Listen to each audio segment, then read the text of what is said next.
Irmãos, boa noite.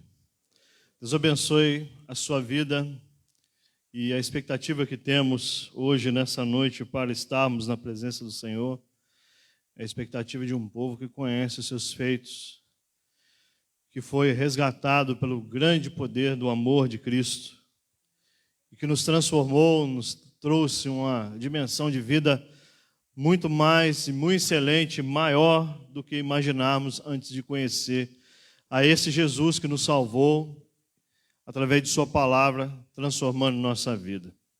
Deus abençoe seu coração. Você que está em casa também, através de um convite de estar hoje junto conosco, de forma a cultuar, tenha uma postura de adorador em sua casa. Você que está num celular, num computador, que Deus possa te abençoar. Esse mês, como eu tenho repetido, porque hoje nós temos a abrangência maior da visualização daquilo que é a internet e devemos atualizar aquele que é a primeira vez está junto conosco nessa noite. Temos o mês da Juventude Batista. Nós, os batistas, nós atribuímos esse mês para que seja o mês da juventude.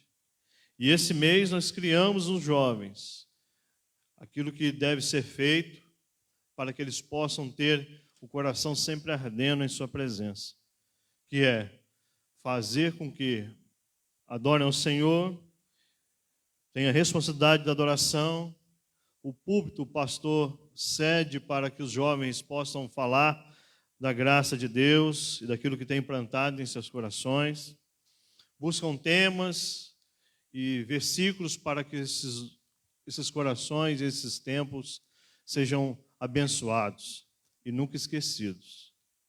Deus abençoe seu coração, a Igreja de Cristo também, juntos para que possamos adorar. Nosso pastor está em Lima Duarte, Minas Gerais. A igreja tem uma congregação lá, uma congregação rural, e ele tem sido incansável para aqueles que precisam da graça de Deus. Temos também uma congregação em Lima Duarte, o pastor está em Olaria, mas em Lima Duarte o pastor Silvio, Fernanda e sua filha Letícia têm falado do amor de Deus para aqueles do povo mineiro e ali. Deus abençoe seu coração, aqueles que nos visitam, Deus abençoe, que Deus possa falar grandemente as suas vidas, esteja bem à vontade para adorar o nome do Senhor junto conosco. E que essa noite seja uma noite especial de entrega, de adoração, de transformação de vida através da palavra. Fechamos nossos olhos, os irmãos da adoração, nós possamos chegar aqui já ao púlpito, para que possamos, bem em ato contínuo, estar adorando ao Senhor. E que os irmãos nos coloquemos de pé, para que possamos estar lendo Salmo de número 40, versículo de número 1.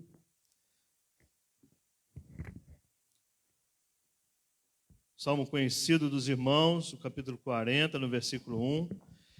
E eu quero que os irmãos, nós todos juntos, possamos falar e encher nossos corações com o amor que o salmista teve para com o Senhor.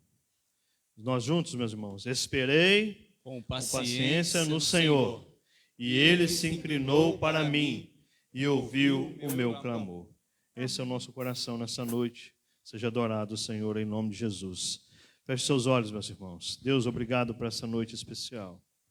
E que estamos aqui, Senhor, para te adorar e bendizer o teu santo e excelso nome. Obrigado, Senhor, porque nos traga aqui. O teu amor nos constrangeu a estar em sua presença. Que nosso coração nessa noite seja único. Adoradores, Senhor, transformados pela renovação do entendimento da fé. Que possamos colocar esse lugar, Senhor, como um ato de adoração em nossas vidas. Abençoe o irmão que está do lado. Abençoe aquele que participa de tão longe, da forma que nós temos colocado à disposição. E que o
Todo céu declaram a glória do nosso Deus.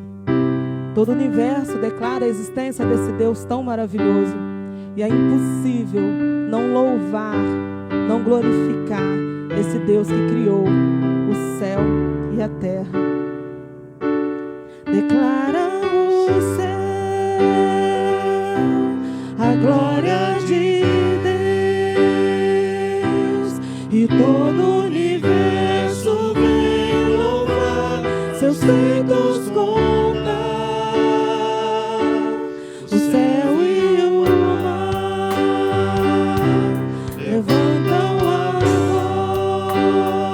voz, e toda a criação exalta ao Rei dos Reis. Vem adoremos, vem adoremos.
Deus Todo-Poderoso, Pai de imensa misericórdia, Deus de poder, nós nos prostremos, ó Deus querido, nos prostramos diante da Tua presença, glorificamos o Senhor, porque Tu és o único digno de toda honra, glória e louvor.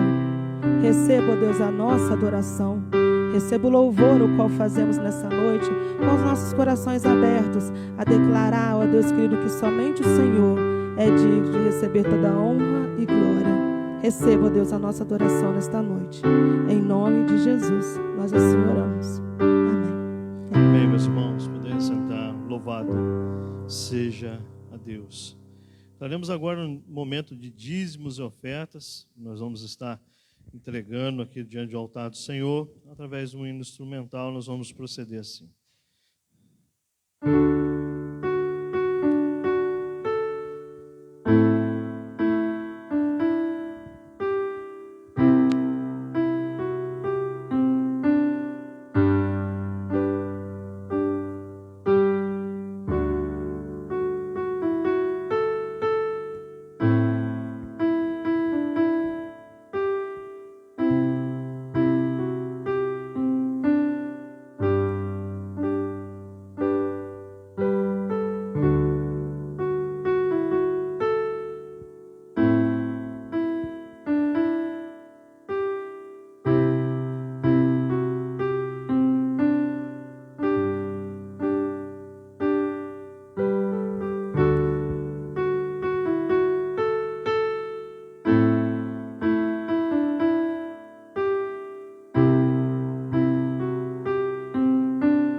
Senhor, por dízimos e ofertas aqui depositados no Teu altar, Senhor.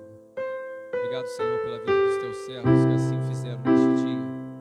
Eu te peço, Senhor, continua falando-lhes aos seus corações, de forma que sempre que venham a fazer isso, ter essa atitude, que seja primeiro, Senhor, algo gerado em seus corações, Senhor, que isso nunca lhes seja pesado, pois o Senhor sabe o que há em nós. Seja da mesma forma com cada um de nós, Senhor. Seja com todo o Teu povo, com todas as igrejas onde o Teu nome tem sido pregado, Senhor. Ó Pai, nós te clamamos. Abençoe dízimos e ofertas aqui depositados no Teu altar. É o que te oramos em nome de Jesus. Amém, Senhor.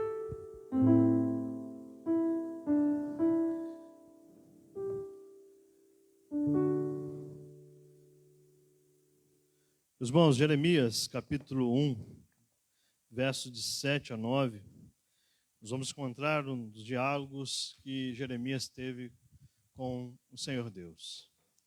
E, em determinado momento, ele disse que era muito jovem para o ministério e para falar do amor de Deus aos homens. E nesse diálogo, Deus falou a ele de forma muito clara. Os irmãos vão estar se colocando de pé, nós vamos estar louvando ao Senhor novamente, e eu vou estar lendo para que os irmãos possam entender. E aplicado esse mês, da juventude, não só o jovem com sua desculpa de não poder falar da graça de Deus, mas também a todos aqueles que não ouvem o chamado de Deus. Mas o Senhor me disse, não digas, eu sou um jovem, porque a todos em que eu te enviar irás, e tu quanto te mandás falarás. Não tema diante deles, porque eu estou contigo para te livrar, diz o Senhor. Estendeu o Senhor a sua mão, tocou na boca e disse, o Senhor, eis que põe as minhas palavras em tua boca. Assim somos nós, quando somos chamados para falar do amor de Deus e a respeito daquilo que Jesus é. Falamos que somos jovens, não temos palavras, mas quem coloca as palavras em nossas bocas é o Senhor Deus. Amém? E nessa noite o Senhor irá usar um jovem para falar aos irmãos daquilo que o Senhor tem colocado em seu coração. Irmã Cristiane? Vamos cantar o hino que vai estar sendo projetado, HCC número 193, Maravilhosa Graça. Graça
vida eterna em paz, sendo por Cristo salvo, faço do céu meu alvo, pela maravilhosa graça de Jesus.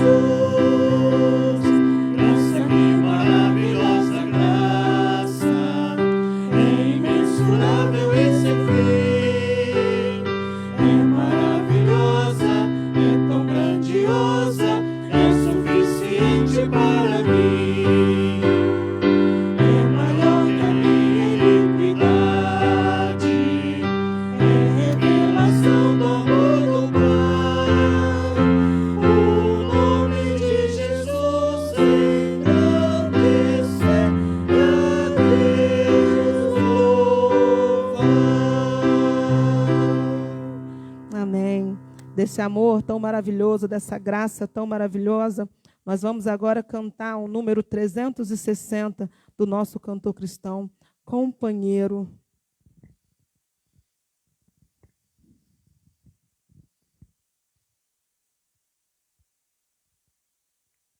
Nosso Deus, Ele nos cerca com as suas mãos, Ele é o nosso guia, o nosso protetor, e é isso que nós vamos louvar neste momento. 360 do nosso cantor cristão.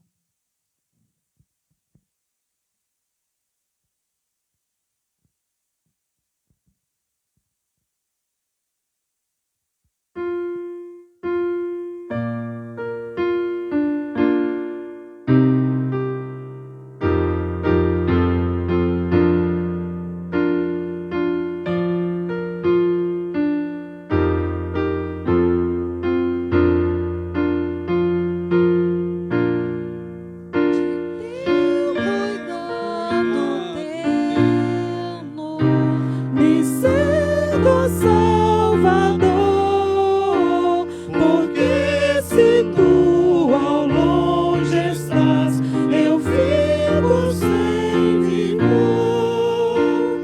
Ao pé de ti desejo, meu Deus, meu Pai, viver, e tua forte mão sentir,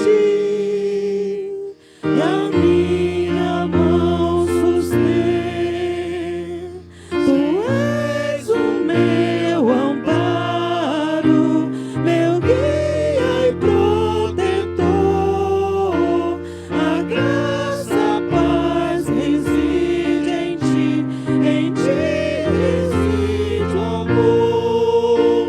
No auge da aventura ou das tribulações, teu santo nome bendirei, ó luz dos corações. Sem ti, Jesus benigno, de que me serve andar num chão florido ou sobre mim, o teu sol brilhar. Sem ti é sempre noite, Senhor, é afrontar. Em frágil nau ou não batel, encapelado mar, só toda morte as sombras poder tem de afastar. As portas da mansão feliz abrir-te para entrar. A ti naquele dia, no dia sem igual, com os remidos cantarei o hino triunfal. Amém. Vamos sentar, meus irmãos.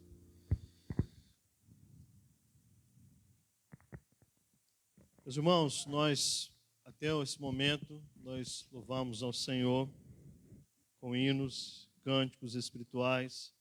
Também ouvimos na palavra dele. E por isso estamos juntos e faz com que o Senhor esteja presente junto de nós. Se inclinando para as orações que saem desse lugar e fazendo observada a nossa adoração.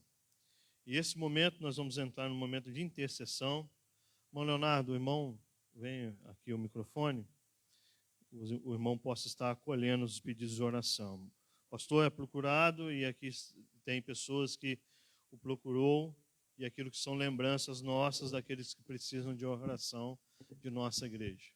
Valdete, Francisco, João, Aires, Rafael, Valdemiro, Rosinha, Rosa, Gracinha, Araci, Salvador, Marlise, Isabel, Edna, Eva, Bruno, Beto, Solange, Bruno, Vicente, Magali, Maria de Lourdes, Renata, Guilherme, Zoralda, Geraldino, Júnior, Alif, Jeremias. Motivo de oração também pela recuperação de saúde daqueles que não estavam junto de nós. Hoje a alegria de ver a irmã Maria junto conosco. Deus abençoe a irmã. Alguns irmãos também que estavam com problemas de saúde. Família do irmão Evandro, o irmão continua, ele nos reportou, dizendo que está se tratando de suspeita de Covid, se os irmãos possam estar orando também pela vida dele. O irmão que tem algum pedido de oração, possa colocar de pé, se ajoelhar. Você que está nos acompanhando em casa também, possa estar se manifestando dessa forma. A voz do irmão Leonardo será a nossa voz diante daquilo que tem em nosso coração como pedido e agradecimento a Ele. Santo Deus e Pai, que estais no céu, mais uma vez, ó Deus, clamamos a Ti. Só possa, Senhor, ir de encontro a cada vida aqui citada. Meu coração, Senhor, não se deu conta, ó Pai, de guardar todos, mas eu creio que o Senhor sabes bem de todas as pessoas que aqui foram citadas. O Senhor sabe, inclusive, Senhor, o que há no coração de cada um dos Teus servos aqui nesta noite.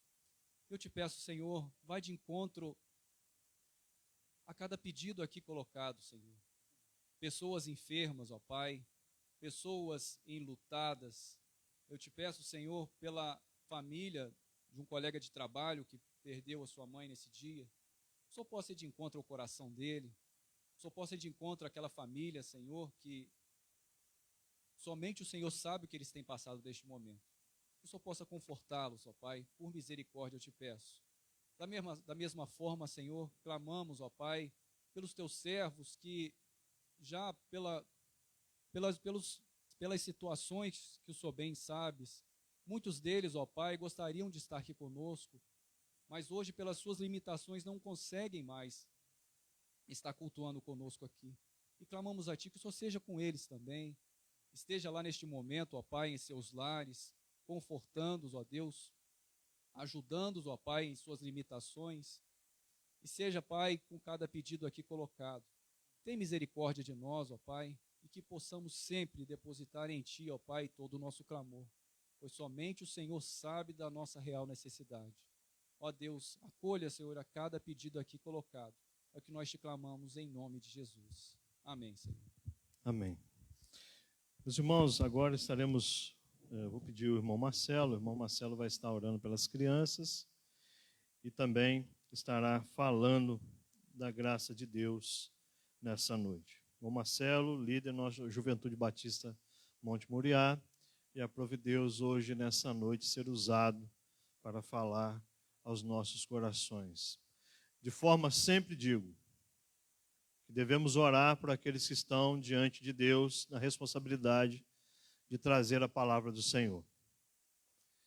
Quando estamos sentados, meus irmãos, devemos orar por aqueles que estão com a Bíblia aberta e ser voz de Deus à congregação dos justos. Porque sabemos que temos um momento em que essa palavra chega aos corações daqueles que precisam e carecem do amor de Cristo e precisam da salvação de Deus em suas vidas. Os irmãos percebam que quando temos alguém pregando, devemos orar pela vida dele, para que se aplique a palavra será pregada e para que o Senhor transforme as vidas que ainda não foram alcançadas pelo amor de Cristo. Não é partidarismo, não há inclinação de pregador, mas a palavra do Senhor pura e eficaz que transforma as vidas. Que Deus abençoe o irmão Marcelo e seja o canal de Deus para as nossas vidas nessa noite.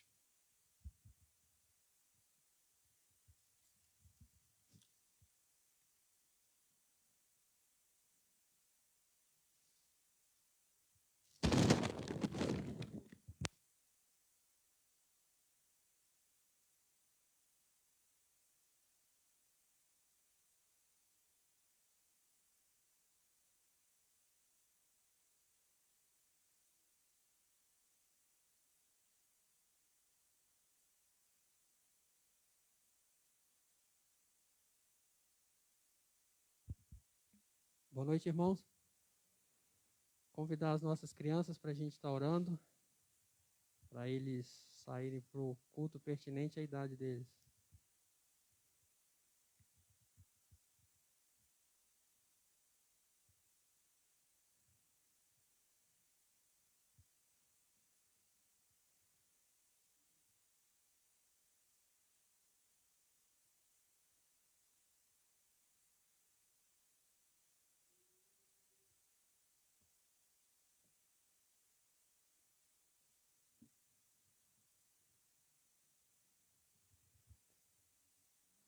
Senhor, em nome de Jesus, nós nos colocamos diante de Ti.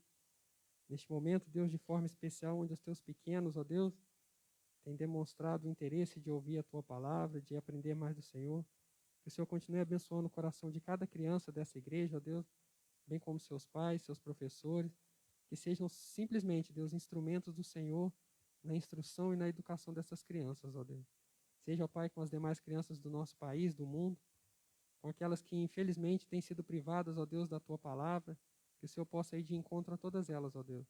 Abençoa os nossos irmãos professores, os pais dessas crianças, ó Deus, dê a todos condições para criá-las, ó Deus, nos Teus caminhos. É o que nós pedimos e oramos no nome do Senhor Jesus. Amém.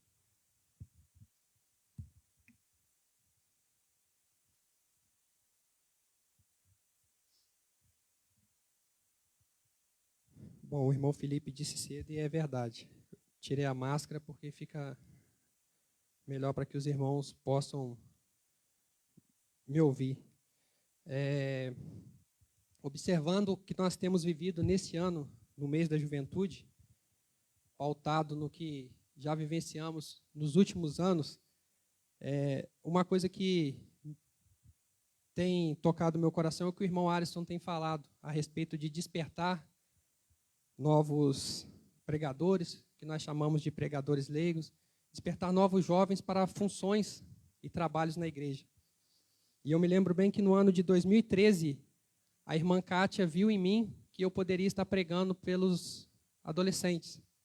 E foi a primeira vez que Deus me chamou para estar pregando.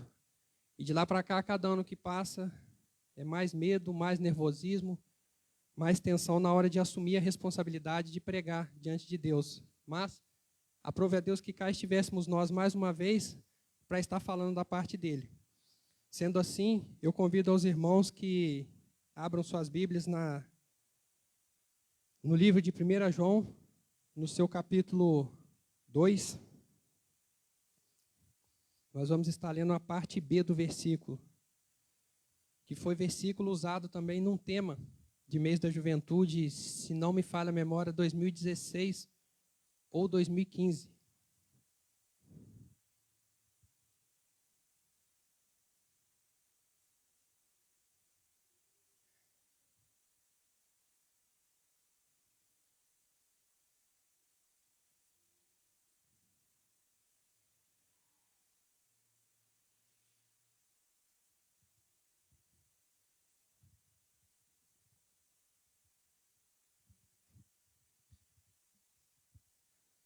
Amém? Assim nos diz a palavra. Eu vos escrevi, jovens, porque sois fortes, e a palavra de Deus está em vós, e já vencestes o maligno. Os irmãos podem, por favor, se assentar?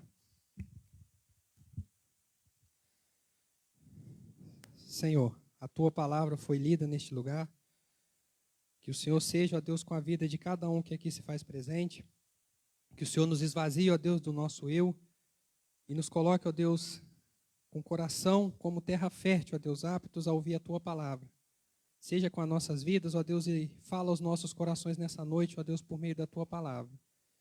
Esvazia-me, ó Deus, de todo o meu ser, de todo o eu que habita em mim, para que eu seja simplesmente, ó Deus, um canal, um instrumento usado nas tuas mãos para falar à tua igreja, ó Deus.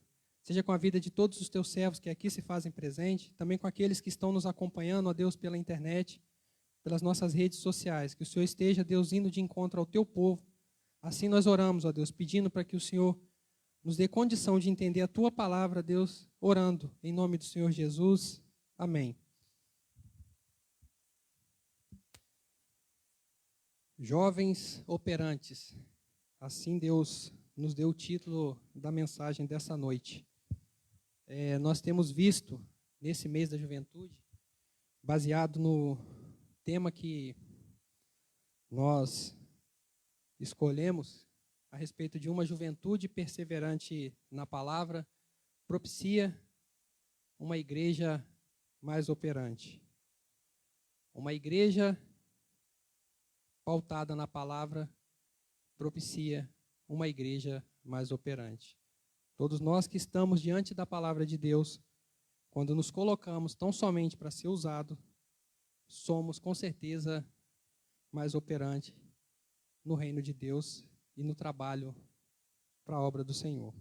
Uma juventude ou uma igreja fortalecida e perseverante pela palavra de Deus é capaz de permanecer firme nos caminhos do Senhor, independente de qual seja as dificuldades, os desafios e tudo aquilo que vier a ser enfrentado, nós conseguiremos nos opor ao mal que o mundo tem demonstrado e, com isso, ficarmos firmes na presença de Deus. Nessa noite, nós vamos meditar a respeito de 3 jovens que foram citados na Bíblia, que tiveram participações em momentos distintos, mas que foram de grande eficácia para o objetivo de que Deus precisava e esperava deles. Sendo assim, aproveitando o ensejo do mês da juventude, não poderia ser diferente.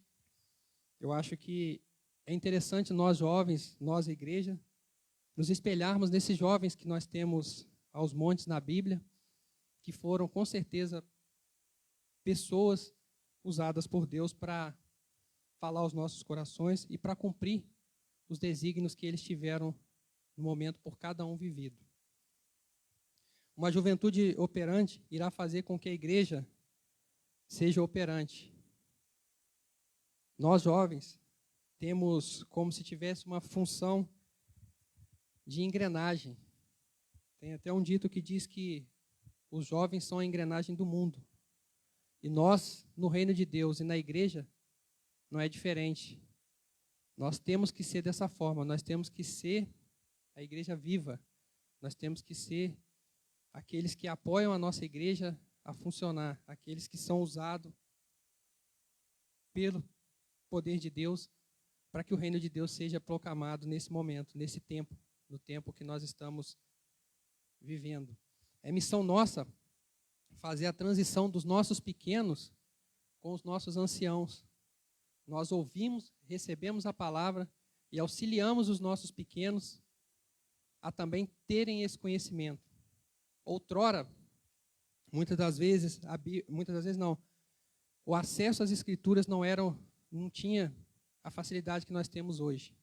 E assim foi, para que a palavra de Deus fosse propagada e passada por gerações em gerações. Os anciãos iam passando para os mais jovens, e assim esses iam guardando, que iam passando para os mais jovens, e assim foi seguindo, até que fosse capaz de ter todo o livro escrito. Mas teve essa dinâmica de transição da palavra de um pelo outro.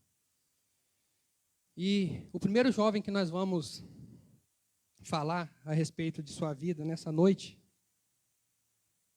é o jovem Davi,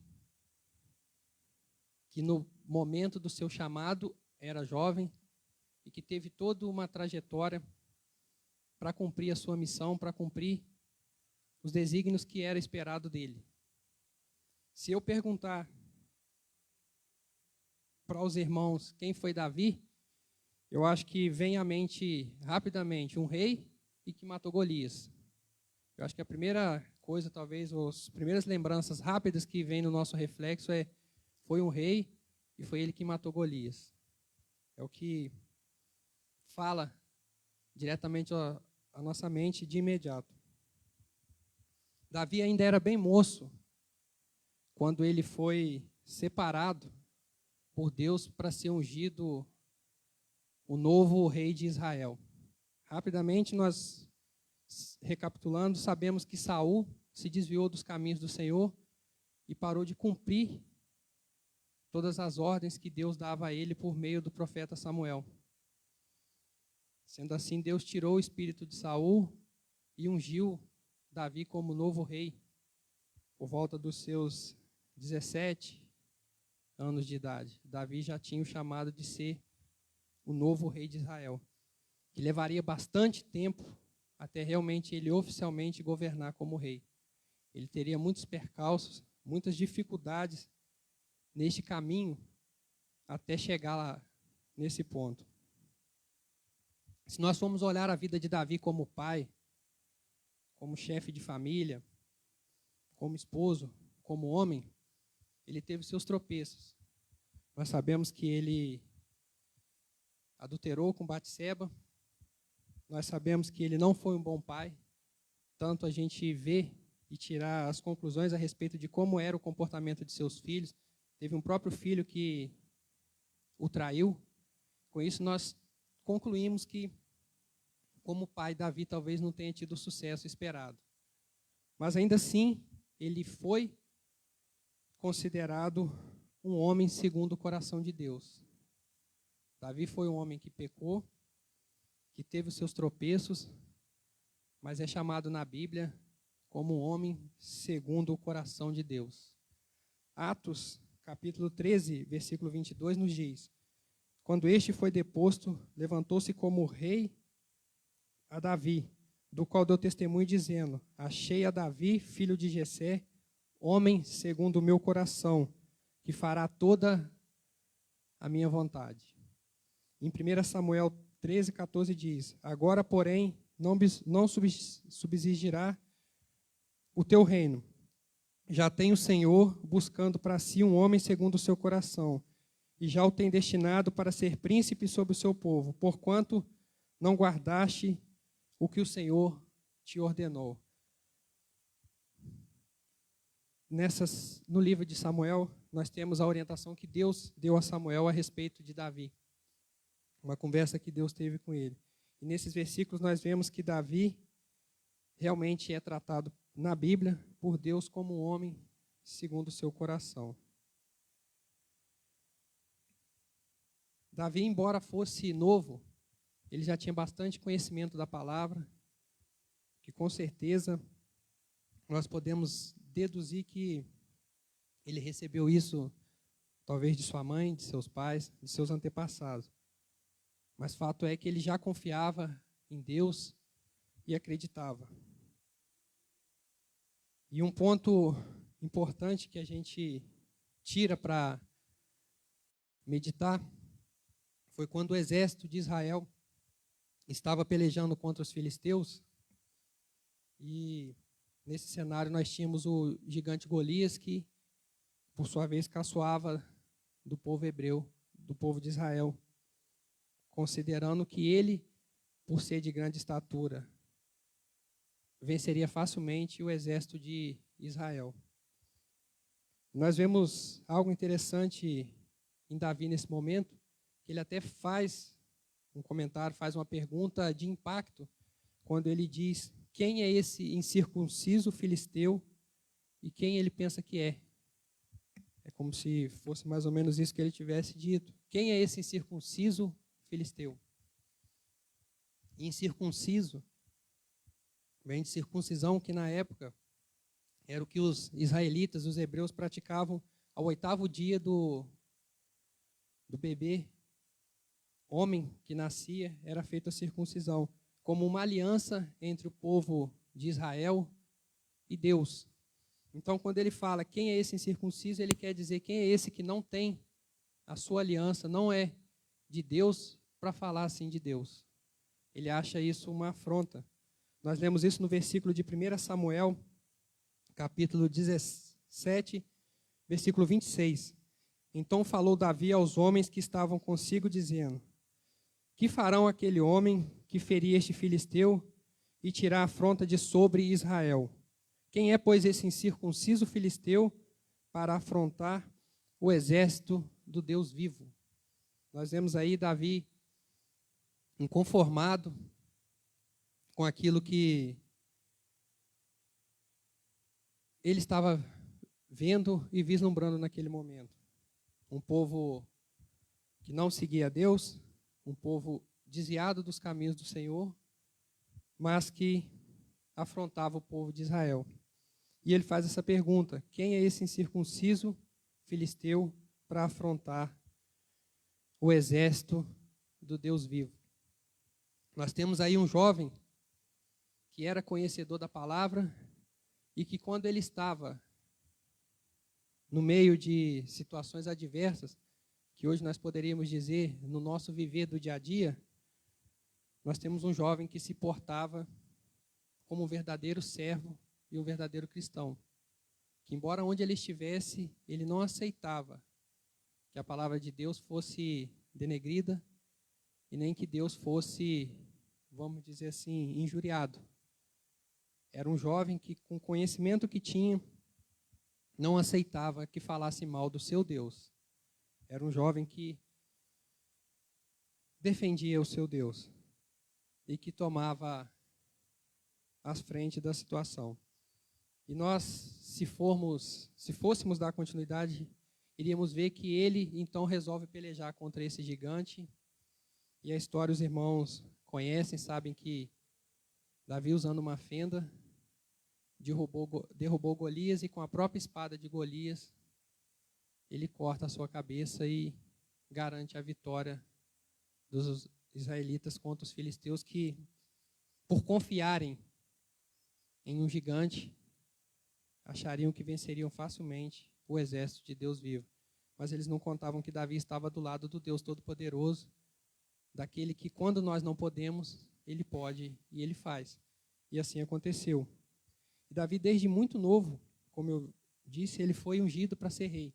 1 Samuel 16, 13 diz: tomou Samuel o chifre de azeite e ungiu no meio dos seus irmãos. E daquele dia em diante, o Espírito de Deus se apossou de Davi. Então Samuel se levantou e foi para Ramá. Ele começou a ser preparado para ser rei, uma vez que Saul já não mais estava na presença de Deus e que o Espírito de Deus já tinha se afastado dele. E, como eu disse, Davi derrotou o gigante filisteu e começou aí o seu trabalho e o seu preparo como rei, como um rei que lutava pelos interesses de Israel, como um rei que também pode ser considerado, embora fosse segundo o coração de Deus, um rei sanguinário, um rei que sujou bastante as suas mãos de sangue, sangue dos inimigos, sangue de povos e terras que ele precisava derrotar e que ele precisava fazer aquilo que era da vontade de Deus. Ou seja, nós sabemos que havia um interesse da unificação novamente da nação de Israel, uma vez que havia tido divisões, e esse era um dos propósitos que Davi tinha na sua vida, unificar o povo de Israel. Nesse momento, quando Davi pelejou e tentou de tudo para que ele fizesse o seu trabalho, nós podemos dizer que o mais acertado que Davi fez, talvez uma das coisas mais acertadas, seria unificar o povo de Deus, seria unificar a nação de Israel como sendo 12 tribos orientadas por um único rei e seguindo o maior de todos, que seria o nosso Deus. E Davi conseguiu fazer isso. Com isso, ele foi coroado sobre rei de toda Israel, além de ter cumprido profecias que prediziam o propósito dele de realizar e estruturar a organização da nação eleita, a nação de Israel. E sabemos que, apesar de Davi ser um homem segundo o coração de Deus, para que ele realizasse esse feito de unificação do povo, ele sofreu várias retaliações. Muitos não estavam de acordo com essa tentativa de unificar todo o povo. E com isso a gente vê que essa questão de união do povo de Deus é uma situação antiga. Essa questão de haver divergências para se haver união é um problema bem antigo e que demanda muita perseverança e luta da liderança da igreja para que isso seja mantido. Nós devemos ser encorajados, jovens, a trabalhar firmes em prol da união de nossa família, da nossa igreja, a fim de que nossas principais instituições estejam fortalecidas. Abrindo um parênteses aqui, se nós formos analisar a situação que nós temos vivido no mundo na atualidade, torna-se de fundamental importância famílias bem estruturadas, famílias fortalecidas e igreja firme na presença de Deus. A cada dia que passa, nós temos a certeza de que fica mais próximo o retorno de Cristo. A cada dia que passa, é menos um dia para a volta de Cristo.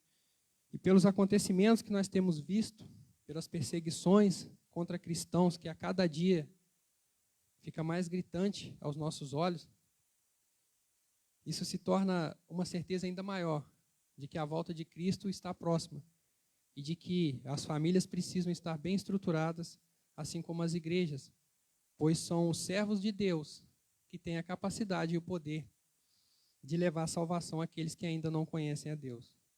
E se as famílias não vão bem, consequentemente a igreja também corre seus riscos. E se a igreja não vai bem, o reino de Deus se torna enfraquecido. Então nós temos o dever e a obrigação de nos fortalecermos quanto família e nos fortalecemos quanto a igreja, para dar bons testemunhos. E é dever nosso, da igreja, dos jovens, sermos instrumentos usados, assim como Davi foi para unificar o povo de Israel, para que nós vivamos em união na nossa igreja, para que nós tenhamos união na nossa família.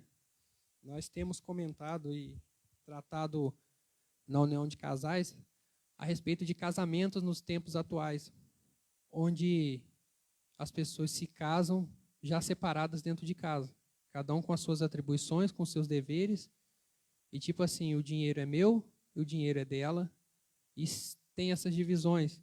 Então, quer dizer, a proporção de famílias despreparadas estarem surgindo aí é bem grande. Por isso que nós, na união de casais, nós, igrejas, buscamos sempre tratar isso, buscamos sempre aprender, amadurecer e fortalecer os nossos conhecimentos. Pois somos nós, famílias do Senhor, que devemos estar preparados a orientar pessoas lá fora com essa atitude, para que nós sejamos a transformação na vida delas e não sejamos transformados por eles. Nós precisamos de estar preparados na igreja. Para isso, é dever nosso, é missão. Assim como a responsabilidade sua, jovem, minha nem tanto, que eu já estou pulando fora da fase dos jovens, mas nossa igreja, de pegar e dar bom testemunho, de não se contaminar com as coisas do mundo, pelo contrário, de ser sal e luz lá fora, que é onde precisa, é onde Deus precisa que haja operação, não aqui dentro, vamos assim dizer. E por isso nós não devemos buscar esforços, não devemos medir esforços para buscar a unidade da nossa igreja, do corpo de Cristo. Efésios 4:3 nos fala a respeito disso. E o Novo Testamento também revela claramente a eterna unificação do reino de Deus, do perfeito e autêntico Filho de Davi, o Senhor Jesus Cristo, em Mateus 21:9, Lucas 1:32 e 33, nós temos isso orientado. Por meio de Davi também nos nasceu da descendência de Davi, Jesus Cristo, aquele que veio para unificar o seu povo de forma perpétua e eterna, daquele que veio para abençoar todas as famílias da terra. Davi foi chamado de um homem segundo o coração de Deus, porque ele entendeu a importância da unificação da nação de Israel. Um povo unido é um povo que teria mais dificuldade em ser vencido. Tem até um dito que diz: o povo unido jamais será vencido. E a respeito do povo de Deus, a nação de Israel unificada, com certeza ela seria muito mais forte para enfrentar as dificuldades impostas. E Davi entendeu isso, resolveu trabalhar em conjunto e não mediu força para unificar o povo de Israel. Assim deve ser a nossa igreja, que nós sejamos jovens, operantes e que possamos entender isso. O segundo ponto, nós vamos falar de um outro jovem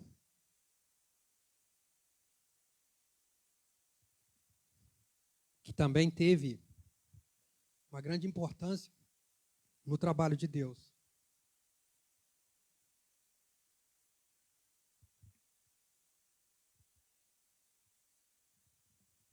O segundo jovem é o jovem Beltesazar, ou Daniel.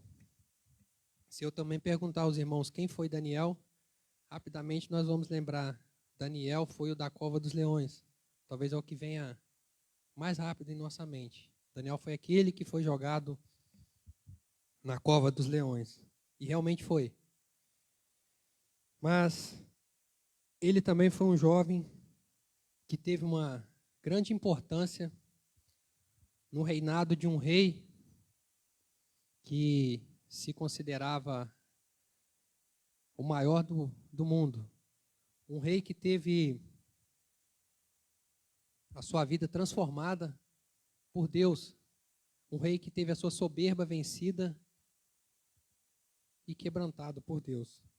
Daniel, como era conhecido, foi um jovem levado como cativo, ainda jovem, para a Babilônia, junto com o povo de Israel.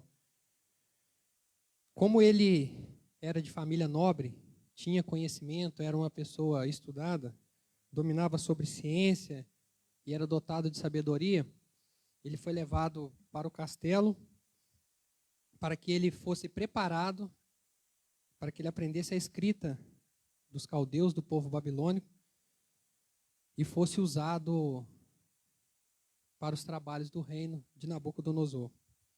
Em Daniel 1:4 nós temos a narrativa que fala a respeito disso, que ele era um jovem sem defeito e de boas aparências, e que tinha condição de ser ensinado a palavra e a cultura dos caldeus para ser usado no reino. Mesmo estando em terra desconhecida e sobre a pressão de estar como um prisioneiro, porque até então ele era livre, mas não podia voltar para sua terra natal. Ele era livre, porém servo de um rei. Ele não se envergonhou, nem teve medo de proclamar a sua fé. E o primeiro ponto a respeito de Daniel que eu acho interessante é quando ele recebe a orientação de como que seria a alimentação dele para que ele fosse alimentado, preparado para ser apresentado diante do rei. E interessante notar isso, que Daniel se nega a comer das iguarias que seria a ele oferecido, a comer a alimentação que era servida no reino. E ele, diante disso, vendo que não seria bom esse tipo de alimentação, que ele iria contra os propósitos de Deus, ele se manteve firme e decidiu não se contaminar com esse tipo de alimentação.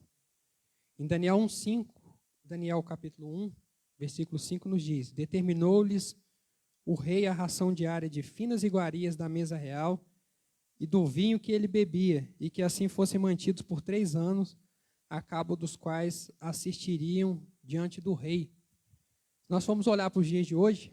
Quem não gostaria, talvez, de estar diante de uma pessoa ilustre e talvez falar assim, eu gostaria de comer a comida dessa pessoa ilustre. Vamos pegar hoje aí, talvez, o nosso presidente. E talvez sem se importar se aquilo infringiria e faria você ir contra os princípios de Deus. Será que os jovens, as pessoas, aproveitariam essa oportunidade, que seria uma oportunidade única de usufruir também disso? Porque a palavra aqui diz que eles comeriam da comida que o rei comia e beberiam do mesmo vinho que o rei bebia. Então, teoricamente, era realmente comida para nobre. E naquele tempo a gente sabe que isso era bem menos acessível ainda que os dias atuais. Mas Daniel se manteve firme e resolveu fazer um acordo com o responsável dos sábios naquele momento, que era quem cuidaria da alimentação deles, de pedir que ele experimentasse servir a eles apenas legumes e água para beber durante 10 dias. E que depois desses 10 dias que ele tirasse a prova daqueles que comiam das iguarias do rei e daqueles que comiam apenas os legumes e bebiam água. Se eles estivessem com um semblante inferior aos que se alimentassem das iguarias do rei, então Daniel concordaria em comer também dos manjares. Mas que se ele tivesse com um semblante tão bom quanto, que ele fosse mantido com essa alimentação de legumes e água. E a palavra diz que após 10 dias, até inverteu, todos os outros que estavam comendo das iguarias do rei passaram também a se alimentar de legumes e a tomar água, porque eles entenderam que o semblante de Daniel, Sadraque, Mesaque e Abidnego, que eram seus amigos que estavam junto com ele, era melhor do que os que se alimentavam com as iguarias do rei. Então nós vemos aí, interessante, um jovem que se comprometeu a ser fiel diante da palavra de Deus e diante dos perigos que ele estava correndo, porque todos nós sabemos que, teoricamente, isso podia ser visto por aquele líder que estava cuidando dos sábios como uma afronta. Mas Daniel confiava em Deus. Daniel não negligenciou o conhecimento dele, a fé dele e a sua reverência a Deus por conta dessa situação. Eu queria que os irmãos abrissem a Bíblia em Daniel capítulo 1. Nós vamos ler o versículo 8 e depois de 12 a 15.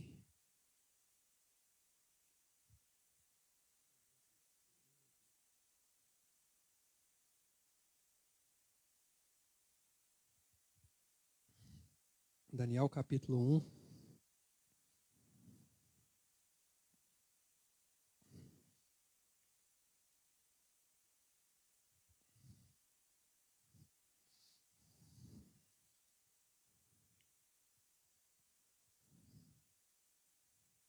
Espera aí, irmãos, que o meu livro de Daniel sumiu da Bíblia aqui.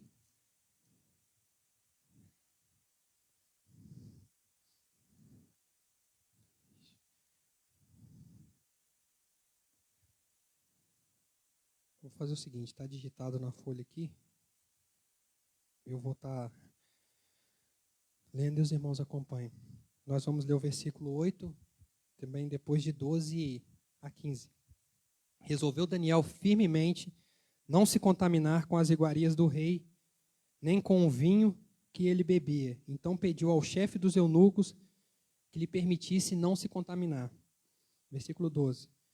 Experimenta, peço-te, os teus servos 10 dias, e que se nos deem legumes a comer e água a beber.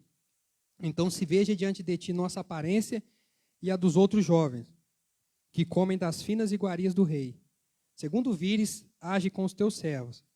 Ele atendeu e os experimentou 10 dias. No fim dos 10 dias, a sua aparência era melhor. Estavam eles mais robustos do que todos os outros que comiam das finas iguarias. Se os irmãos continuarem lendo, os irmãos vão ver que os demais depois passaram a se alimentar com as iguarias de Daniel, com as iguarias que Deus colocou no coração de Daniel que fosse o alimento para que ele se alimentasse naquele momento. Nós vemos que através da fé e do conhecimento da palavra que Daniel tinha em relação a Deus, ele se manteve firme diante da palavra. Um outro fato interessante é que Daniel também busca de Deus a revelação de sonhos. E um deles, e um marcante, é o sonho que o próprio rei Nabucodonosor teve. E como que Daniel faz para buscar a revelação desse sonho? Quando ele toma conhecimento de que todos os sábios do reino, que o rei tinha confiado, não conseguiram desvendar o seu sonho, Daniel pede um tempo ao rei, chega em seus amigos e pede para que eles juntos, olha a importância da união, passassem a noite orando para que Deus desse a revelação a Daniel do sonho do rei. E um fato interessante é que o rei queria um negócio bem legal, porque ele não queria contar o sonho para que o sonho fosse interpretado. Ele queria que aquele que fosse revelar, que revelasse o que o rei sonhou e o que aquele sonho queria dizer. E com isso a gente vê o quanto que Deus é poderoso e age na vida daqueles que se colocam diante dele. E se os irmãos forem ler todo esse contexto que está em Daniel, no seu capítulo 2, os irmãos vão ver que quando o rei foi questionado por um dos seus sábios, os sábios do reino, pedindo para que fosse contado o sonho, o rei falou que não iria contar. O rei falou que queria que alguém revelasse para ele aquele sonho que estava atormentando o seu coração e tirando a sua paz e o seu sossego. E Daniel não olhou o tamanho do problema, nem o tamanho da dificuldade que ele teria se ele fosse olhar os olhos humanos. Ele simplesmente olhou para Deus e pediu a orientação de Deus. E nós sabemos o resultado disso. Depois de uma noite de oração dele e de seus amigos, da união de 4 jovens que permaneceram juntos em oração, o rei sucumbiu-se e se inclinou diante do Deus Todo-Poderoso, do Deus de Israel. Eu vou estar lendo para os irmãos em Daniel 2, os versículos de 46 a 48 diz: Então o rei Nabucodonosor se inclinou e se prostrou o rosto em terra perante Daniel, e ordenou que lhe fizessem oferta de manjares e suaves perfumes. Disse o rei a Daniel: Certamente o vosso Deus é o Deus dos deuses e o Senhor dos reis. É o revelador de mistérios, pois pudeste revelar esse mistério. Então o rei engrandeceu a Daniel e lhe deu muitos e grandes presentes, e o pôs por governador de toda a província da Babilônia, como também o fez chefe supremo de todos os sábios da Babilônia. A gente vê que além de Deus ter usado Daniel para revelar aquele sonho, Deus começou a quebrantar o coração de um tirano, que professou com a sua boca que o Deus de Daniel era o Deus sobre todos os deuses. Era o Deus capaz de desvendar qualquer mistério. Nós sabemos bem que o nosso Deus é esse Deus porque é o Deus onisciente, é o Deus que sabe de todas as coisas. Para nós não é mistério. Como para Daniel também não era. E Daniel, naquele momento, naquele tempo, foi usado para mostrar isso para outras pessoas. Assim devemos ser nós jovens também nos tempos atuais. Nós não temos menção direta que fale claramente de que Nabucodonosor se converteu ao rei de Israel e reconheceu Deus como o Deus soberano. Mas nós temos relatos bíblicos em que mostra uma relação confiável e de reconhecimento da parte de Deus perante Nabucodonosor. Jeremias 27, versículo 6 diz: Agora eu entregarei todas essas terras ao poder de Nabucodonosor, rei da Babilônia, meu servo, e também lhe dei os animais do campo para que os sirvam. Daniel 4, versículo 37 também diz: Agora, pois eu, Nabucodonosor, louvo e glorifico ao Rei do céu, porque todas as suas obras são verdadeiras e os seus caminhos justos, e pode humilhar aos que andam na soberba. Esse versículo, Nabucodonosor fala depois de Deus levar ele para uma experiência de viver como bicho no meio do mato, por algum tempo. Enquanto o rei não quebrantou seu coração e não olhou para Deus e reconheceu que tudo que ele tinha, todo o poder que ele tinha, só era permitido porque Deus permitia, ele não voltou ao normal. E aí é a narrativa dele. Nós temos evidências que podem nos levar a crer que talvez Nabucodonosor tenha se convertido. Não podemos afirmar. Mas o fato é que teve fundamental importância a vida de Daniel nesse aspecto. Daniel, conforme nós vimos, ele foi colocado como um instrumento nas mãos daquele rei, para que aquele rei se voltasse para Deus e cuidasse bem do povo enquanto o povo estivesse exilado. Partindo para o terceiro ponto, e o último jovem que nós vamos falar essa noite,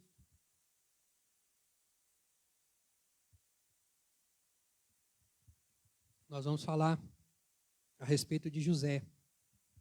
José também, se a gente perguntar quem foi José, a primeira coisa que vem à mente talvez é José do Egito. José foi o José do Egito. Mas quem foi o José do Egito? Qual a importância que ele teve? O que ele fez? O que ele sofreu? Quais as dificuldades que ele enfrentou para ele cumprir aquilo que Deus esperava dele? José foi também um jovem que nós podemos dizer que foi operante e eficaz naquilo que Deus esperava dele.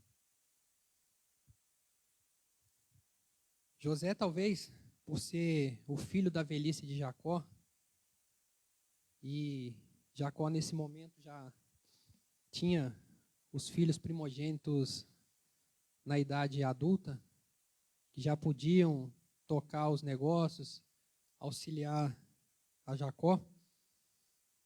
José talvez teve tempo de ser bem instruído e bem preparado pelo seu pai. Teve tempo de talvez aprender mais a palavra de Deus, aquilo que até aquele momento se tinha de conhecimento de Deus, dos feitos de Deus aos antepassados, das promessas de Deus à sua família, começando pelo seu bisavô, Abraão, a respeito dos propósitos de Deus. E um fato interessante que a gente vê no Antigo Testamento, onde a gente não tinha a Bíblia, é essa passagem da palavra de Deus de pai para filho, de vô para neto, de vô para neto, de vô para bisneto, os antigos sentados na roda com a família e contando as promessas, aquilo que Deus vinha fazendo ao longo do tempo. Eu acho que deveria ser muito bonito, muito prazeroso, numa noite talvez de lua igual está hoje, num acampamento, os filhos de José com todos os seus netos e toda a família, os filhos de Jacó, aliás, sentado com ele para Jacó contar como que Deus prometeu a Abraão que faria deles uma grande nação. Como que Deus reafirmou isso a Isaac. E como que Deus também reafirmou e cumpriu isso em Jacó. Nós temos que José foi um dos últimos filhos de Jacó, mas que teve uma grande importância. E nós vamos caminhar agora para estar vendo a respeito disso. José ainda era muito jovem quando ele começou a ter sonhos proféticos. Sonhos que levaram os seus irmãos a o invejarem, sonhos que levaram ao seu próprio pai o advertir a respeito disso. Talvez porque temia pela vida do seu filho, por saber que o coração dos filhos mais velhos não era dos mais confiáveis. Em Gênesis 37, versículos de 6 a 10, eu gostaria que os irmãos abrissem para nós lermos juntos, por favor. Gênesis capítulo 6. Gênesis eu consegui achar. Perdão, Gênesis capítulo 37. Nós vamos ler os versículos de 6 a 10.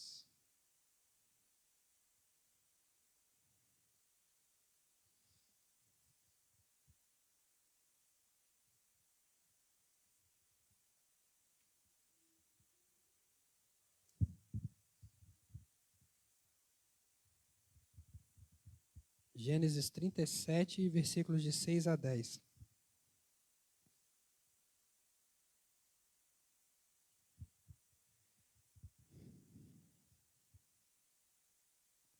Pois lhe disse: ouvi, peço-vos, este sonho que tive.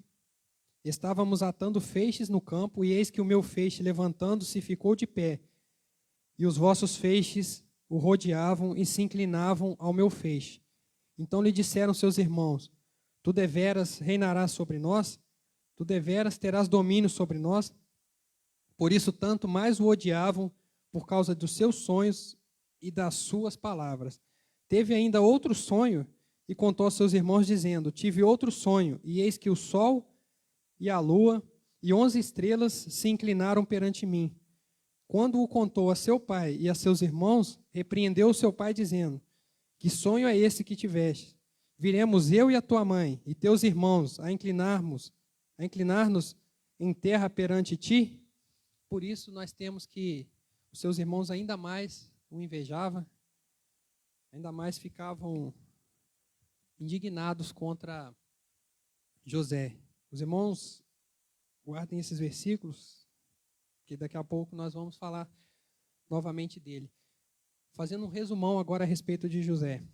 Em Gênesis 37, 26 e 28, nós temos a passagem onde José foi vendido como escravo pelos próprios irmãos. Isso porque foi uma medida de castigo dos irmãos, vamos dizer assim, mais suave.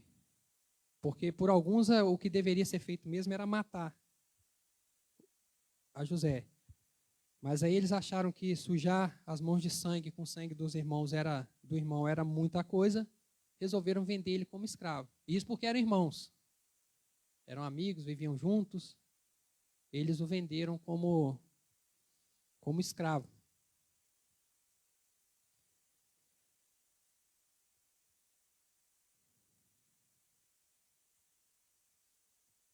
Chegando ao Egito, quando José chegou ao Egito, ele foi vendido a um israelita que era mercador e que por cultura daquele povo naquela época também se vendia escravo.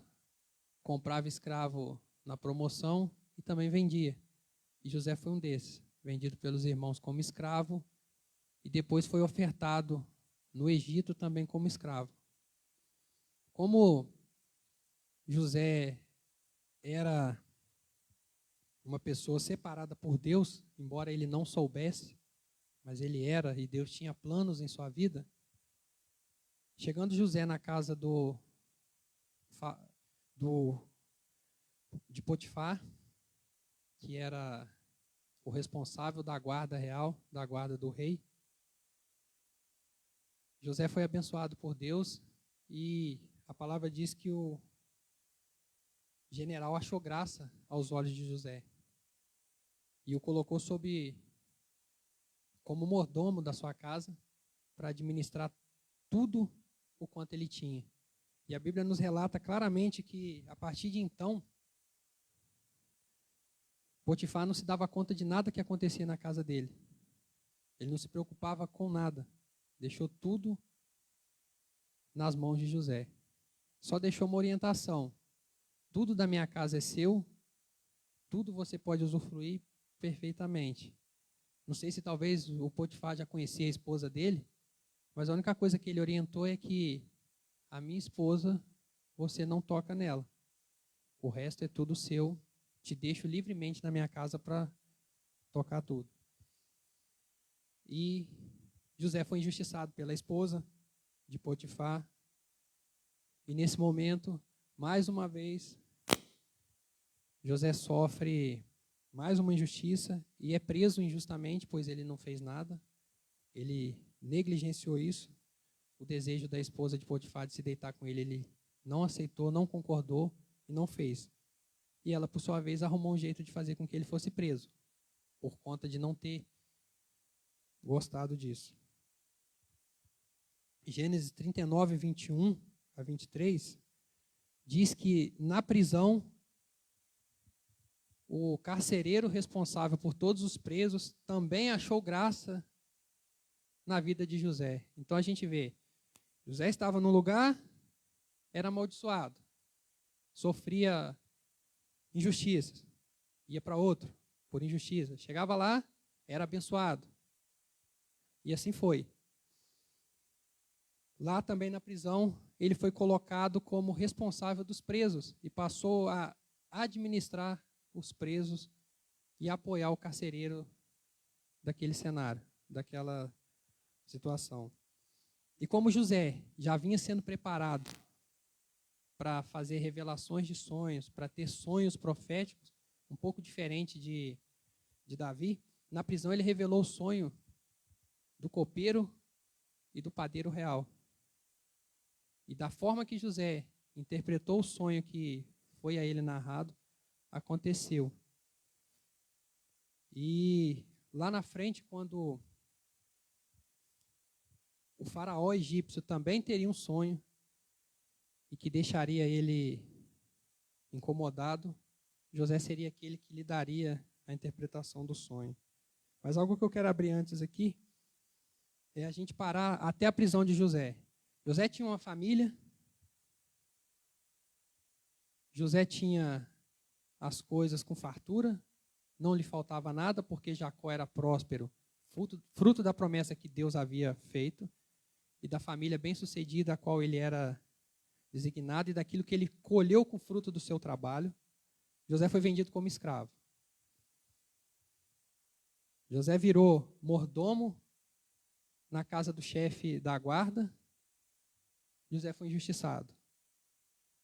E José foi preso e ficou na prisão. Parando aí, eu pergunto aos irmãos, será que José poderia e teria motivos de pegar e falar assim, meus irmãos são amigos da onça, meus irmãos, o dia que eu tiver a oportunidade de estar diante deles, eu vou querer matar um por um. Eu vou querer arrumar um jeito de vender pelo menos uns 3 como escravo também, assim como me venderam. Será que era isso que passava pelo coração de José? Porque motivos não lhe faltavam. Se nós formos observar o tamanho da injustiça que ele sofreu pelos seus irmãos, motivo não lhe faltaria para isso. Mas José pensava diferente. E se a gente for olhar, José não ficou estressado, né, que hoje é a palavra do momento. A gente ouve um adolescente de 12 anos falar, eu estou estressado. Eu estou estressado porque você me tomou o celular, você não deixa eu jogar videogame. As coisas mudaram muito, mas naquela época não. José não ficou estressado, José não ficou de mimimi, José não ficou reclamando, pelo contrário, ele sempre buscava em Deus uma forma de se reerguer e continuar caminhando a partir daquele novo tombo que ele tinha levado. Ele sempre tirava os aprendizados. E caminhando para a gente finalizar sobre José, como eu disse, o faraó teve um sonho e ficou muito incomodado com esse sonho. Não conseguia dormir e também assim como nós vimos a respeito de Daniel, não houve no reino quem conseguisse interpretar o sonho que o faraó disse. E quanto mais o tempo passava, mais incomodado ele ficava a respeito do seu sonho. E José começa a ter sua vida mudada e realmente caminhar para cumprir aquilo que Deus precisava dele. José se tornaria então governador de todo o Egito, seria o homem mais poderoso da terra nesse momento. constituiria sua família, tudo no Egito. Um país, um lugar próspero, um lugar de muitas riquezas. E José teria sua vida mudada neste momento. Eu convido os irmãos a acompanharem comigo Gênesis capítulo 41, os versículos de 38 a 41 que nós vamos ler. Gênesis 41, de 38 a 41. José, após revelar ao rei o sonho que o rei teve e dar orientação para ele de tudo que ele deveria fazer, José não só revelou o sonho, como também deu a carta, deu a receita do bolo para o faraó do que ele deveria fazer com isso. Rapidamente, só para contextualizar aos irmãos, o sonho que o faraó teve foi a respeito de 7 vacas gordas, que devorariam 7 vacas magras, e de 7 espigas robustas e formosas, que devorariam 7 espigas magras. E a interpretação que José deu ao sonho é de que isso era o mesmo sonho, os dois cenários. Eram 7 anos de fartura e 7 anos de muita pobreza. E que nesses 7 anos o faraó deveria juntar 1/3 de tudo que era produzido por 7 anos, para que quando viesse a miséria e os 7 anos de escassez de alimento, ele tivesse como cuidar do seu povo. E isso foi tão extraordinário na vida de José, que não só deu para cuidar do povo egípcio, como todos os povos que estavam à sua volta. E que também foi aquilo que serviu para manter a nação de Israel, bem como toda a família de José, que caprichosamente, nesse momento, passaria a ser cuidada por ele, por intermédio de todo o sofrimento que José passou, desde ser vendido como escravo até chegar ao Egito e cumprir. A resposta de Faraó, após José revelar o sonho, foi: perguntou, pois, Faraó a seus oficiais: acaso acharíamos um homem como este, em que age o Espírito de Deus? Depois disse Faraó a José: visto que Deus te fez saber tudo isso, ninguém há de tão entendido e sábio como tu. Tu estarás sobre minha casa, e por tua boca se governará todo o meu povo. Somente no trono eu serei maior do que tu. Então o faraó se coloca diante de José. Quando ele diz somente no trono, é como se a gente fosse observar: eu sou o rei. No momento que eu estiver como rei, eu estou acima de você. Mas quando você for governar para cuidar de todos nós, a tua palavra é a última. A tua palavra é a ordem para todos nós, inclusive eu acatarei a tua ordem, pois o teu Deus te fez saber desse mistério. E os irmãos sabem que isso realmente aconteceu, que realmente passaram-se 7 anos bons e 7 anos de miséria. E foi nesses 7 anos de miséria que, por intermédio de José, que pela vida de José, ele pôde cuidar do seu pai, dos seus irmãos, ele pôde liberar perdão para os seus irmãos, ao invés de, como eu disse aqui, querer matar pelo menos uns 3 ou colocar uns 3 na prisão. Claro que a gente sabe que ele fez alguns testes com seus irmãos para ver se eles tinham mudado, porque ele queria testar também os seus irmãos. Fez um teste até com seu irmão mais novo em relação aos irmãos mais velhos, se eles cuidariam dele, como não fez com o José, que é, no caso, Benjamim.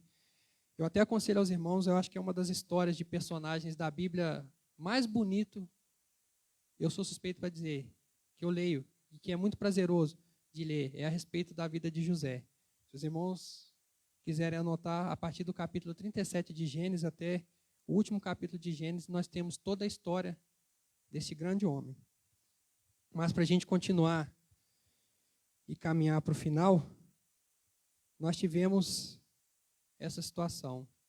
E o versículo que eu vou ler para os irmãos é o de Gênesis 42, versículo 6, que diz: ora, José era o governador da terra, e era ele quem vendia o cereal a todo o povo da terra. Assim os irmãos de José vieram e se inclinaram diante dele com a face na terra. Então os irmãos observam que aqui se cumpriu os sonhos proféticos que José teve, quando ele falou que viu 11 feixes, o 12, se inclinarem diante dele. E quando ele viu o sol e a lua e as estrelas se curvarem diante dele, e que ele foi repreendido pelo seu pai e invejado pelos seus irmãos. Aqui se cumpriu a profecia do sonho que José teve, contou aos seus irmãos e que não teve a devida importância. Mas precisava de ser assim, pois as coisas de Deus acontecem da forma que Deus espera que aconteça. Mas nós vemos aqui um José que foi usado para salvar o povo de Deus. E uma coisa interessante, que se a gente for olhar e caprichosamente precisou de acontecer, e quem começou, quem deu o pontapé inicial foi José, é que quando Deus diz para Abraão que faria dele uma grande nação, e que ele teria uma descendência tão numerosa quanto as estrelas do céu, que seria incontável, como os grãos de areia do mar, Deus viu que precisava de um local com riqueza, de um local próspero, para que isso acontecesse. E caprichosamente foi se cumprir essa promessa de Deus no Egito, onde a nação de Israel realmente veio a ser tão numerosa quanto as estrelas e os grãos de areia da praia. O restante a gente sabe que depois eles passaram a ser oprimidos, e os novos reis, os novos faraós não tinham conhecimento da importância de José, e aí nós chegamos lá na frente em Moisés, que também foi um jovem, um homem levantado por Deus para fazer o inverso, libertar o povo do Egito e levar o povo de volta para a terra prometida, para a terra que Deus disse que mana leite e mel. Mas isso não faz parte da nossa pregação, é só para a gente ver a importância dos propósitos que Deus tem quando Ele quer cumprir a sua palavra. E como que José foi um instrumento usado nas mãos de Deus para isso. A importância que ele teve. José foi para o Egito para manter a sua descendência viva, para que ela não morresse de fome e para que ali ela se tornasse realmente uma descendência numerosa. José era tão bem visto aos olhos do faraó que quando ele traz a sua família para morar com ele no Egito, o próprio faraó oferece para eles o melhor da terra. Oferece cargos aos irmãos dele que soubessem cuidar de gados e de outras coisas.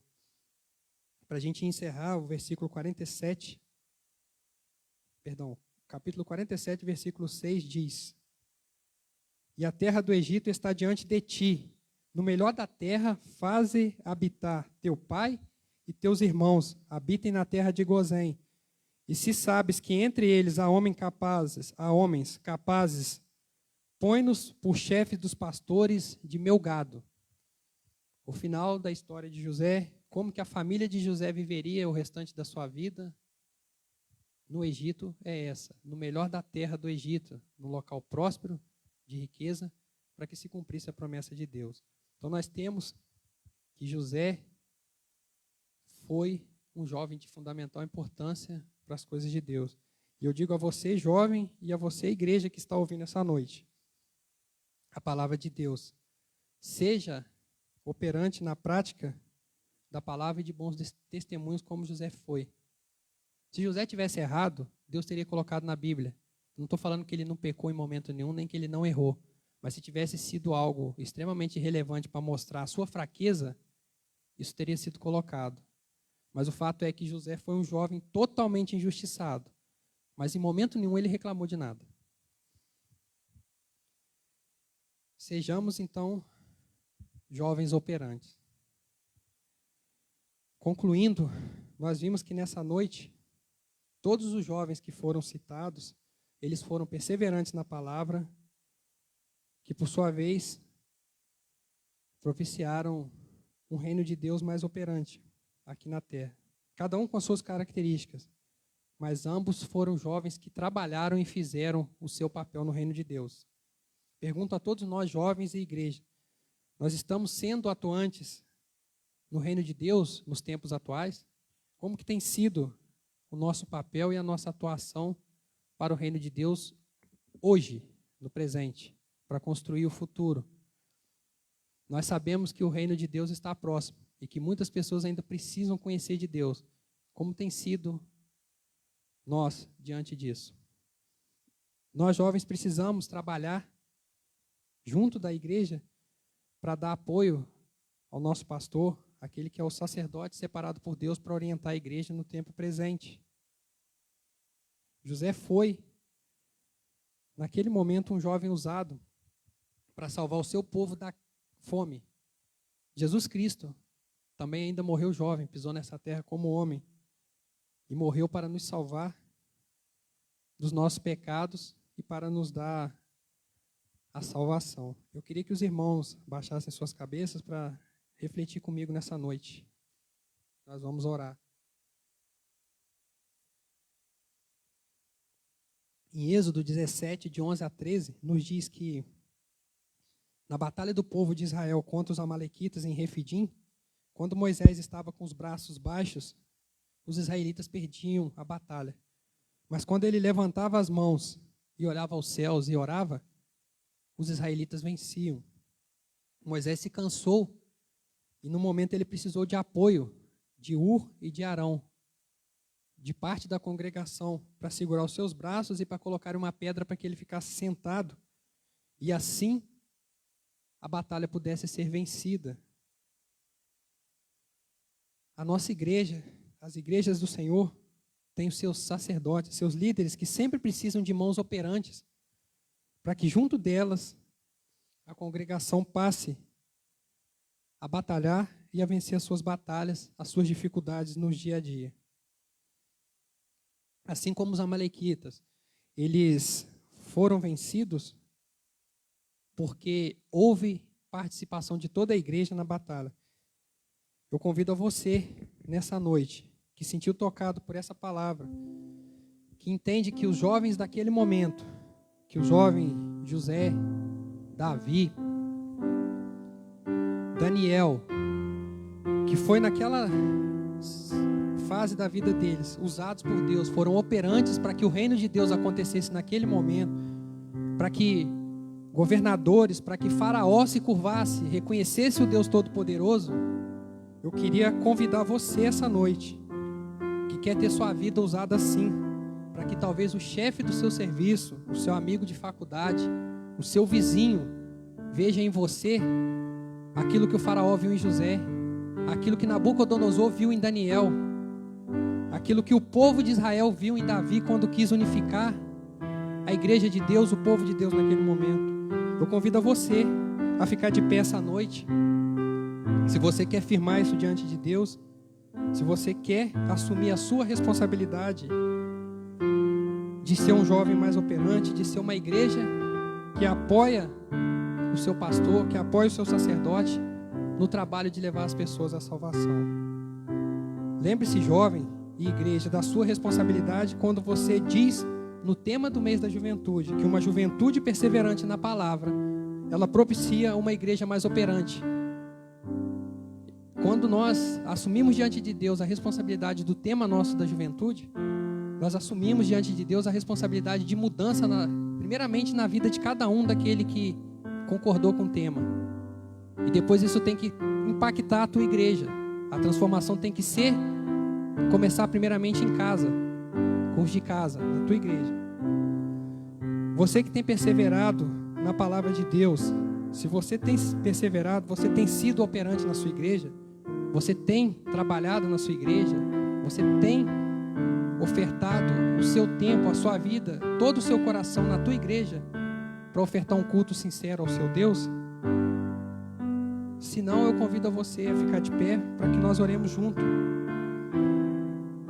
para que nós possamos nos entregar diante de Deus e nos reafirmar com isso. Se te falta coragem, se te falta talvez determinação por conta do cansaço, por conta das tribulações, do excesso de trabalho que tem tirado o seu foco das coisas de Deus, fique de pé, peça a Deus para que te dê mais tempo para trabalhar para Ele, peça a Deus que te ajude a estar na sua face, a estar diante dEle.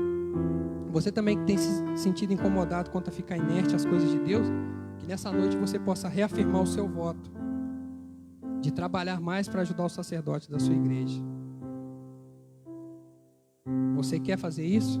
Deus está te dando a chance de reafirmar, de se fortalecer com Ele. Se você viu em José, Davi, Daniel, jovens que são exemplos a serem seguidos e quer buscar neles, na palavra de Deus, em Cristo, essa mesma determinação, essa mesma coragem, fique de pé ou erga uma de suas mãos. Vamos orar juntos. Você que tem olhado para a sua vida e não tem achado sentido em nada, essa noite Deus está aqui para você. Ache sentido no Senhor, na presença dEle. Se sentir tocado, fique de pé. Vamos orar. Você quer vencer as dificuldades você quer vencer as suas dificuldades? Deus está aqui para você. Se oponha ao mal que está em sua vida e com certeza Ele fugirá de ti. Pense em Cristo. Cristo sofreu sem reclamar por cada um de nós. Cristo derramou seu sangue puro na cruz do Calvário por cada um de nós. Ele pagou um alto preço para que hoje nós estivéssemos aqui. Deus, a Tua palavra foi proclamada nessa igreja. Que o Senhor, em nome de Jesus, Pai, seja com os Teus servos. Que aqueles que se sentiram tocados, ó Deus, pela Tua palavra, aqueles que viram, ó Deus, que podem dar mais pelo Senhor, podem ser mais eficazes, ó Deus, no trabalho. Que o Senhor, em nome de Jesus, Pai, possa ser com a Tua igreja. Que o Senhor possa manifestar, ó Deus, o Teu poder sobre essa igreja e sobre todas as igrejas onde o Teu nome é pregado. Nós estamos, ó Deus, diante de um mundo que tem tragado a nossa juventude, as nossas crianças, com conteúdo inadequado, ó Deus. Mas nós aqui, servos do Senhor, temos que ser instrumentos, temos que ser sal e luz fora da nossa igreja.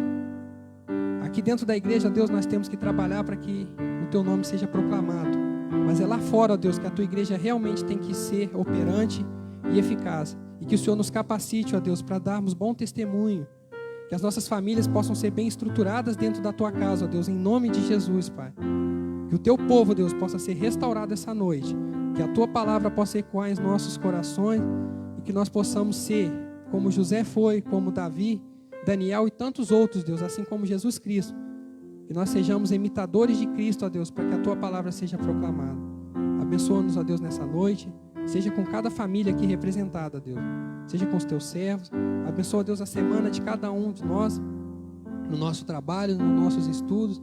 E que nós lembremos sempre, ó Deus, de não reclamar das dificuldades impostas. Que nós em tudo demos glórias ao Teu santo nome, Pai. É o que nós pedimos e oramos no nome do Senhor Jesus. Amém.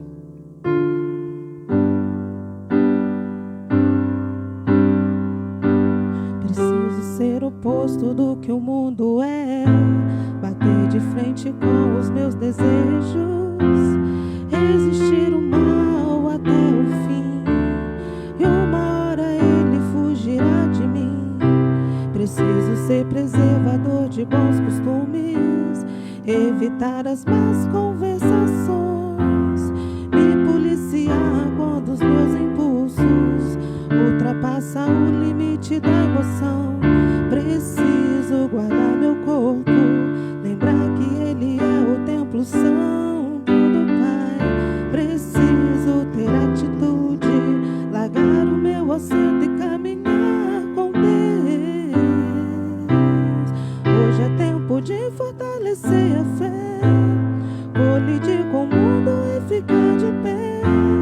Mas de conhecer, preciso viver a verdade revelada. Hoje é tempo de renunciar meu eu, lembrar que numa cruz alguém por mim morreu. Hoje é minha vez, agora sou eu. Vou morrer pro mundo e viver pra Deus.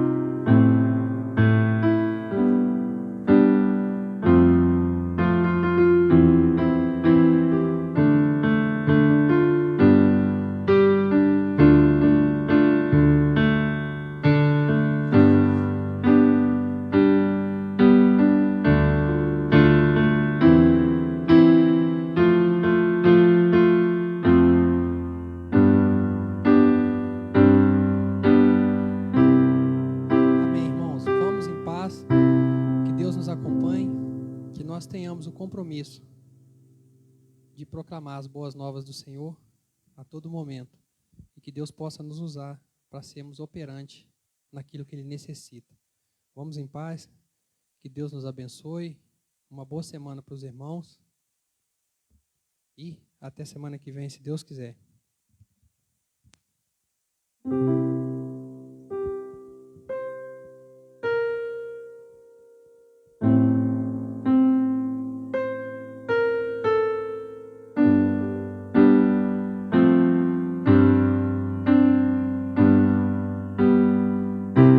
Preciso ser oposto do que o mundo é, bater de frente com